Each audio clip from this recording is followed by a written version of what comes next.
Just as Prophet Jeremiah was called as a child, many today are finding themselves in a similar situation, and to Charles Kaloki Mbevi, things seem to have unfolded in a way he has never fathomed.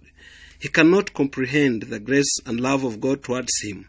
The words of Jeremiah chapter 1 verse 5 and also verse 10 have been made a reality and have come true to this servant of God. After his formal education, Charles Kaloki continued serving the Lord faithfully and diligently under ordained men of God, and it was during this period, thinking that his work was to set up structures for men of God to serve better, that God in his own wisdom called him in Karen.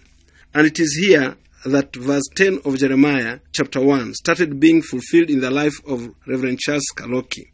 See, I have this day set thee over the nations and over kingdoms, to root out and to pull down and to destroy and to throw down and to build and to plant. It has not been a rosy bed for Reverend Charles Kaloki, who is married to Miriam Mwende, to set up a ministry in Karen.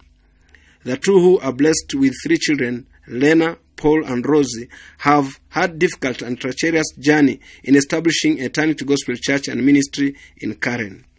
Reverend Charles Mbevi Kaloki and Pastor Miriam Mbevi Kaloki were called into the ministry in a unique way. God used an old visiting American missionary who had founded a church ministry many years before and retired back in his home country.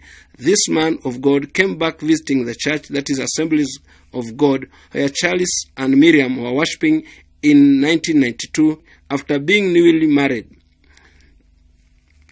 Reverend Charles and Pastor Miriam Mbevi made a drastic decision to move from this big, comfortable church in a well-established structure and joined a small ministry called Rema Church in Kawangware, where he worked with the senior pastor.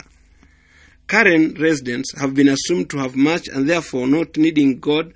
However, these people are needy in many ways and therefore need God just like everyone else. The church also seeks to empower women and youth so as to enhance their life and also improve their life skills. The church is currently undergoing some renovation, while the administration is planning to put up an 80 million building. Our primary purpose is to reach out to Karen community, which has some of the world international community.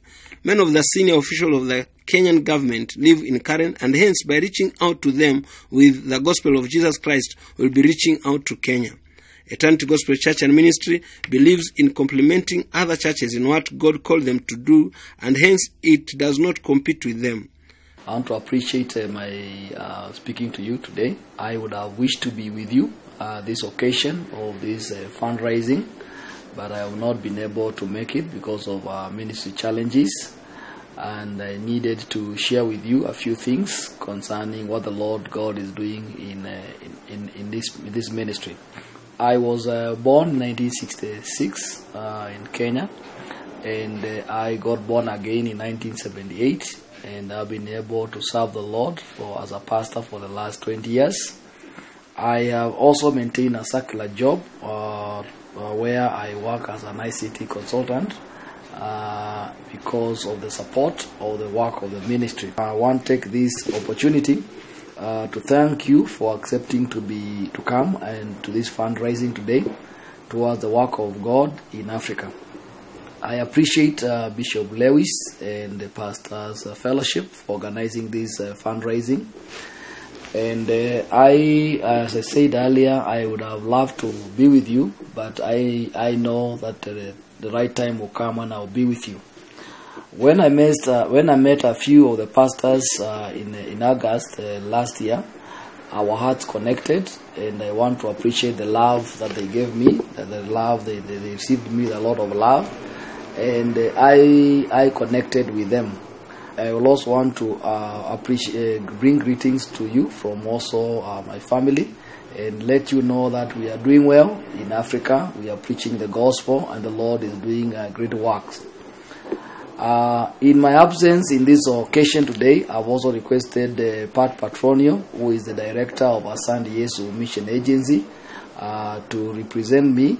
Pat Patronio worked closely with Janice Simpkins, who is a sister to Pastor Moses, and it is through that relationship which created the Asante Yesu Mission Agency, which Pat founded.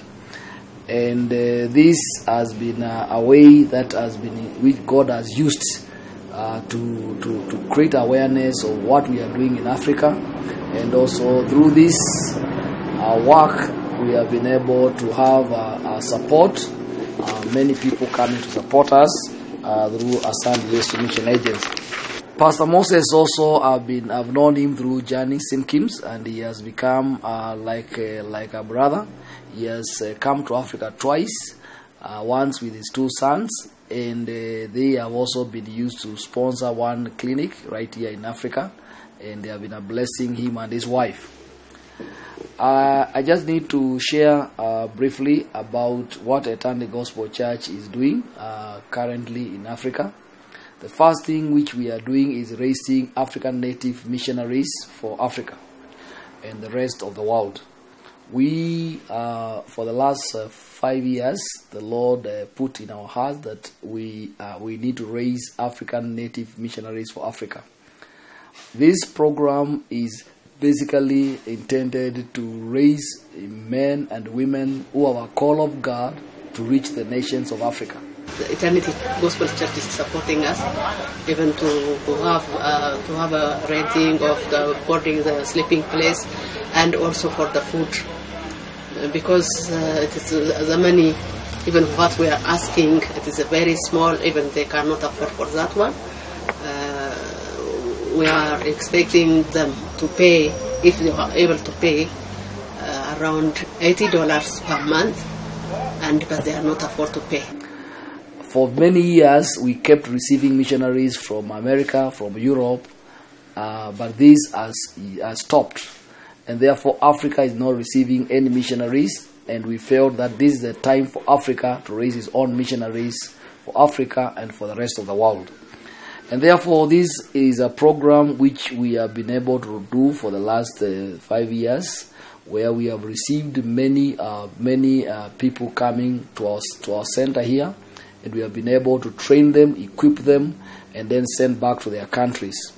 Currently, we have students from 5 countries: Uganda, Kenya, Ethiopia, Sudan, and Rwanda. And in this kind of situation, these students come for 1 year. It's an impartation program, and they are equipped, they are trained, and they are put through a practical ministry, and then they are also now sent back. We are partnering with the International College of Bible Theology in America, and we are using their material for this program. The next thing which we are doing is church planting. Currently, we have 20 churches in Kenya, in Uganda, in Tanzania, in Ethiopia, in DRC, Congo, and in Rwanda. We are also in the process of founding churches in the newly created country of Sudan. And we have also partnered in co-founding a church ministry in the country of Liberia. There are also many other independent ministries which we have helped to birth, and we look forward to be able to raise and plant many other churches. The other thing which we are doing right here in Africa is empowerment of African people. We are involved in various empowerment programs, which include capacity building and developing the young people and the women in various capacities. One of the projects which we have done very successfully and which we are doing is a sewing project, which involves training the young people and the women into this area, and then now creating them, making them to have career which they can be able to develop and move forward. You remember very carefully even when I was there, I mentioned that we got some sewing machines from some brothers and sisters from America, and they have been of use in training some people over here. And now, of late, we have transformed the project into production, where we are also producing and selling. And one of the areas where we are now looking is a way of exporting to the African people and other people in the rest of the world. And the other project which also has been we have done and we are doing is the garbage collection project. When I was there in August, I was in the process of fundraising for the rolly and the truck, and we are grateful to God that we managed to acquire the truck, and it's operational in collecting garbage, and it is being used.